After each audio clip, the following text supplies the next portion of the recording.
2 दिन पहले एक खबर सुनने में आई कि एनसीईआरटी ने पाठ्यक्रम में फेरबदल किया है।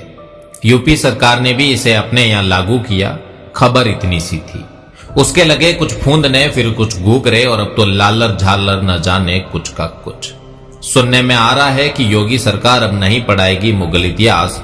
लोगों ने इसे हाथों हाथ लिया और लगे गरियाने कि मुगल काल ही हटा दोगे तो इतिहास में बचेगा क्या। कुछ क्रिएटिव मीमबाज खिलिया उड़ाने में व्यस्त कि मुगल नहीं रहे इतिहास में तो प्रताप और शिवाजी लड़े किसके साथ थे।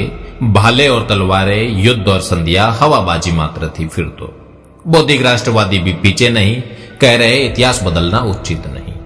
फिर कुछ सजातीय बंधुओं की चिंता तो अलग ही लेवल की कि योगी मुगलों के बहाने राजपूतों के इतिहास को मटियामेट कर रहा। भाई जरा सांस लो, तसल्ली से जान लो कि आखिर हटाया क्या गया है। कक्षा 12 की इतिहास की पुस्तक भारतीय इतिहास के कुछ विषय सेकंड से शासक और इतिवृत्त मुगल दरबार अध्याय को हटाया गया है। इसके अतिरिक्त 11वीं की इतिहास की किताब से इस्लाम का उदय, औद्योगिक क्रांति, संस्कृतियों में टकराव और समय की शुरुआत पाठ हटाए गए। वही नागरिक शास्त्र की किताब से शीत युद्ध और अमेरिकी वर्चस्व पाठ हटाया गया। अब यह अफवाह तो निराधार है कि मुगलों का इतिहास नहीं पढ़ाया जाएगा। कहिए कि मुगल दरबार ही मुगल इतिहास है तो इस चैप्टर के अंतर्गत दिए गए पॉइंट्स भी देख लेते हैं। हमको यह समझना पड़ेगा कि इन किताबों के अंदर क्या लिखा गया है और क्या हटाया जा रहा है। एक चैप्टर है मुगल शासक और उनका साम्राज्य है। उसके अंदर लिखा है कि कई लोग मुगल बादशाहों में जहीरुद्दीन अकबर को मुगल बादशाहों में महानतम मानते हैं क्योंकि उसने न केवल अपने साम्राज्य का विस्तार ही किया बल्कि इसे अपने समय का विशालतम, दृढ़तम और सबसे समृद्ध राज्य बनाकर सुदृढ़ किया। अकबर के बाद जहांगीर, शाहजहां और औरंगजेब के रूप में भिन्न भिन्न व्यक्तित्व वाले 3 बहुत योग्य उत्तराधिकारी हुए। किसी सम्राट की प्रशंसा इनसे अधिक मीठे शब्दों में और क्या हो सकती है। यदि मान है तो रक्तपात, बलात्कार, यहां तक कि हर तरह की नरसंस्था जायज है, चाहे मरने, कटने और लूटने वाले मेरे पूर्वज ही क्यों ना हो।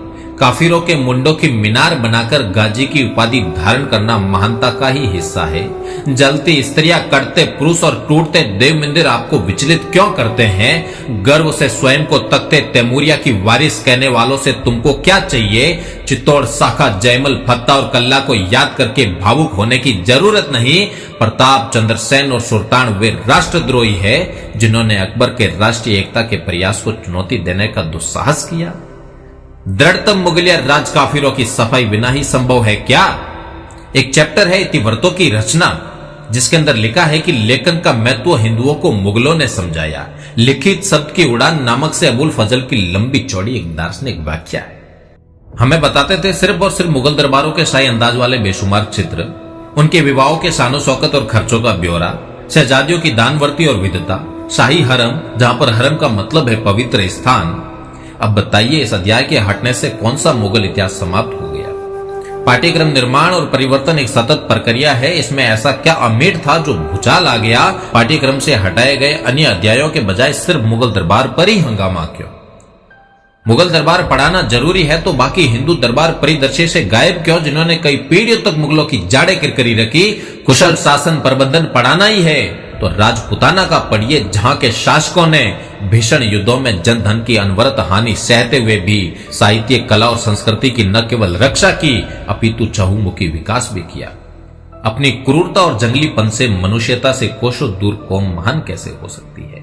खैर, मुगल प्रेमियों को अधिक समझाने का कोई अर्थ नहीं, उन्हें यह झुंझुना बजाना है और वे बजाए। किंतु राजपूत क्यों कसमसार रहे। इतिहास बदलने का आशय पात्र बदलना नहीं, नायक बदलना होता है।